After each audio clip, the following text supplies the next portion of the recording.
Roll Tide, everybody. Roll Tide. We're going to slide right into the Nick Saban press conference.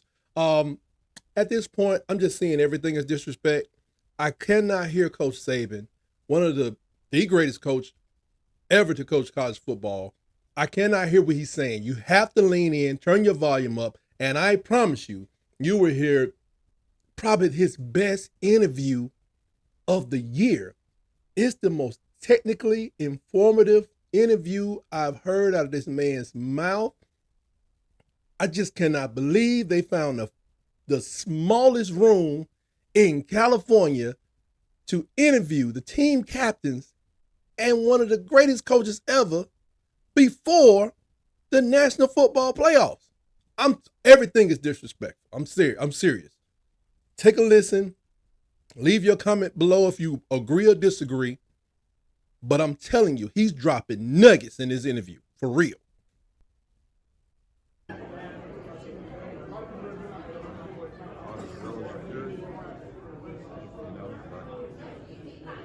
think I mentioned this before that when I was in the NFL, we went through all these protocols on what's the best way to travel to the West Coast. And where we landed was when we played the best. If you have a coach that goes to Friday and do it for 3 days, the players hated it, the coaches hated it. I actually spent Christmas in a hotel in Los Angeles when we played. Anyway, the long and short of it was is if you travel the day before and work out on the Sunday, that's the best acclimation. That was what our medical staff and the it seemed to work for us when I was in Miami. So that's why we wanted to travel yesterday and practice here in the daylight. So we would be well adjusted today and the rest of the day. Coach, what's your Clock. message to the fans? Internal This isn't clock. an easy flight out here, but it would be much appreciated. Talking to the players, well, they would love it. I mean, that would be huge to have this place packed in the Crimson. Yeah, well, I think our players really appreciate the support that they got. Our fans have been great all year. I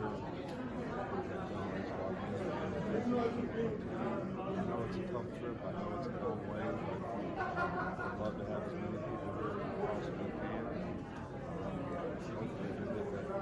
Hopefully. Might have asked this already, but Michigan's a tough team. The running back, Blake Corum, I looked at his touchdowns. It's a lot of touchdowns, especially inside 15-yard line. What are you seeing out of him? You don't stop a guy like that. I'm sure you limit him. Really good back, but really good running game. They're not afraid to use big situations like that. In this day and age of football, players aren't used to playing against everything's spread.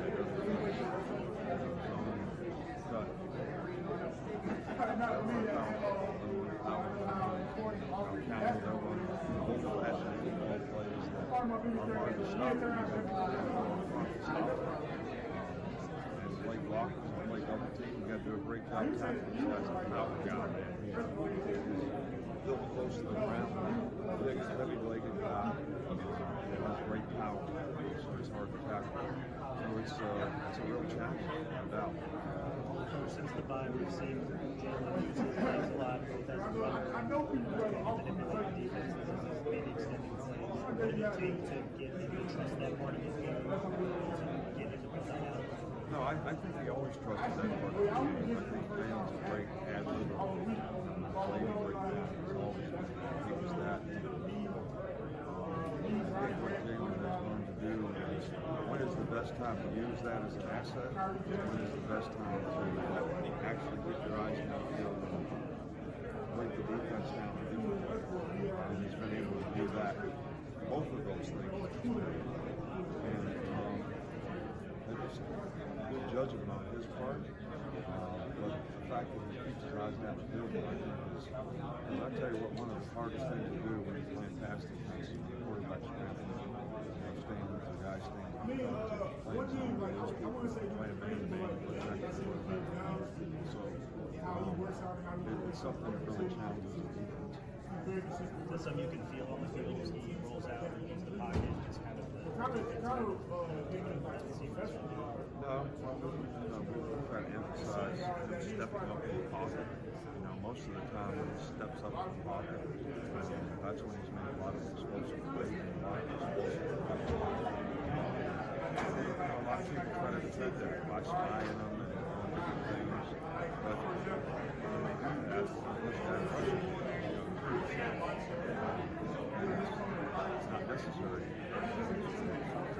I know bowl games guys have a little bit more freedom, free time to do stuff, but Dallas and Malachi said that this team seems pretty focused and that this is unlike other teams they've been on. Is that something you see with this team, that they're focused on the task at hand? And they're going to have their fun today, but that you're not worried about, guys not doing what they're not supposed to? I trust the player.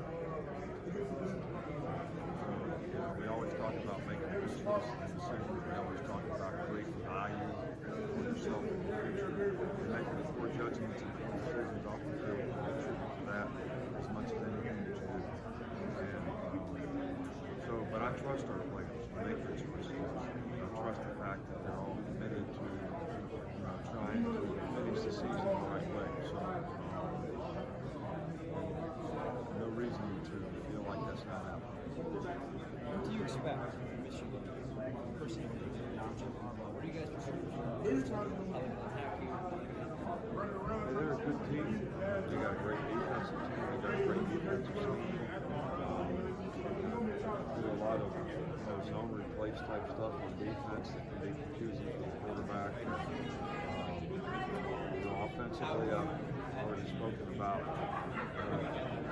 quarterback, running back, their ability to run the ball, make explosive plays and pass. I mean, really good play out of the passers.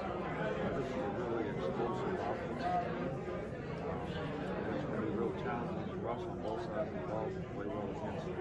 One defense maybe in the country and one of the best offensive teams. Once the playoff expands next year, I'm sorry, Ray, I I can't hear you. had trouble hearing, I'm in the same boat. Once the playoff expands next year, a lot of the traditional activities like Disneyland that have been associated with certain bowl games will be phased out. Do you have any particular memories of certain bowl activities over the years that you remember your players really enjoying? I think bowl games have been great experiences for college fans for many, many years, and there's great traditions. In a lot of bowl games, and fan experience as well as it's always been a reinforcing factor. Teams have had a good season, and I made the statement way back when we started the playoffs, way back when we expanded the playoffs to 14, that as soon as you have the playoffs, it's going to minimize the importance of bowl games. Yep. And that's exactly what has happened. Yep. The more we expand the playoffs, the more we will minimize the importance of bowl games. You got to integrate them. So no longer will you have the tradition of anybody getting reinforced for having a positive season. Right. It's all going to be about the playoffs. You got to integrate the bowls in the playoffs. In the sort of semi-pro direction in terms of, there's paid for play now. Yeah, there Call is. it name, image, and likeness, but that's paid for play, basically. And I'm all for the players, sharing and, what's happening. You got guys transferring from one team to the next at will with very little, guidelines as to how to control any of these things. And we're going to have a playoff very similar to the NFL. So, and I'm not saying any of those things are bad. I'm just saying they're all completely changes from what we had 5 years ago, 10 years ago, or whatever. And the traditionalists who think there should be a Pac-10 and a conference that used to be, that ship's already said it's never going to happen again. Nope. Things are going to, decisions are going to be made for business reasons, not traditional reasons. And I'm not saying that's bad either. I'm just saying it is what it is. It is what it is. That's the landscape of college football has changed dramatically. And, we all have to adapt to it to be able to continue to compete at a high level. What's the significance of playing in this game? There's so many people who grew up January 1st, it's cold and snowing outside. and they decided at that point that they're going to move out west. They're going to go to California. This game holds a special place in many people's hearts. Can you talk about the significance of it, and what do you remember the first game that you saw as a kid? Well, the Rose Bowl has always been significant to me because, I kind of grew up in the Big Ten. 10 years in Michigan State, 2 years at Ohio State. So trying to win the Big Ten, so you go to the Rose Bowl. That was the whole idea. So did that once when I was at Michigan State, and then we played here in 2009 against Texas in the championship game. Actually played in the COVID year in Dallas in the Rose Bowl, but wasn't here. So Rose Bowl has always been the granddaddy of the ball. Some of that's my culture as a coach in terms of how I was brought up and what the goal was and what everybody was shooting for. And in every experience that I've had here, this has been nothing but a first-class operation to be a part of. We're excited about having the opportunity to be here this year.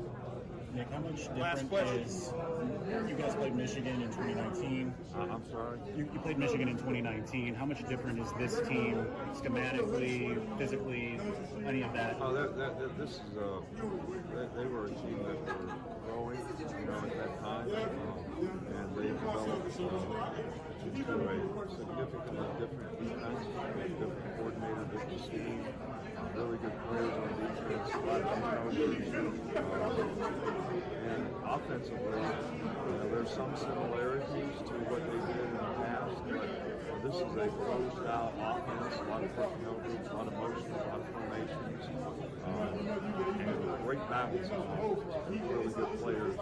Quarterback does a great job. Running back's really good.